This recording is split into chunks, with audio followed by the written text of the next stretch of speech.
Nasab Rasulullah. Ibnu Ishaq berkata, Rasulullah Shallallahu Alaihi Wasallam lahir pada hari Senin, tanggal 12 Rabiul Awal, tahun Gajah. Ibnu Ishaq berkata, Al-Muthalib bin Abdullah bin Qais bin Mahraman berkata kepadaku dari ayahnya dari kakeknya, yang berkata, aku dan Rasulullah Shallallahu Alaihi Wasallam lahir pada tahun Gajah. Kami lahir di tahun yang sama. Ibnu Ishaq berkata, Salih bin Ibrahim bin Abdurrahman bin Auf berkata kepadaku dari Yahya bin Abdullah bin Sa'ad bin Zurarah al-Ansari yang berkata, bahwa beberapa orang dari kaumku berkata kepadaku dari Hasan bin Sabit yang berkata, demi Allah, aku saat itu seorang anak yang kuat. Berusia 7 atau 8 tahun.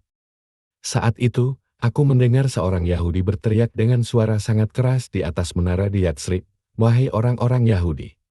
Manakala orang-orang Yahudi telah berkumpul di sekitarnya, mereka berkata kepadanya, celakalah engkau, ada apa gerangan denganmu?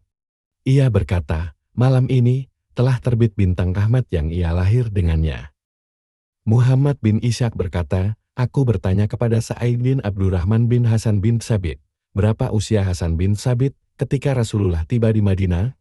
Ia menjawab, 60 tahun, sedang usia Rasulullah Shallallahu Alaihi Wasallam saat tiba di Madinah adalah 53 tahun. Artinya, Hasan mendengar apa yang ia dengar saat dia berusia 7 tahun. Ibnu Ishaq berkata, setelah melahirkan Rasulullah, ibundanya mengutus seseorang menemui kakeknya, Abdul Muthalib, dengan sebuah pesan bahwa sesungguhnya telah lahir bayi untukmu, oleh karena itu, datanglah dan lihatlah bayi itu. Abdul Muthalib segera melihat Rasulullah. Aminah menuturkan kepada mertuanya Abdul Muthalib apa yang ia lihat saat ia mengandung Rasulullah, apa yang dikatakan kepadanya tentang anaknya, dan perintah untuk menamakan anaknya tersebut dengan satu nama.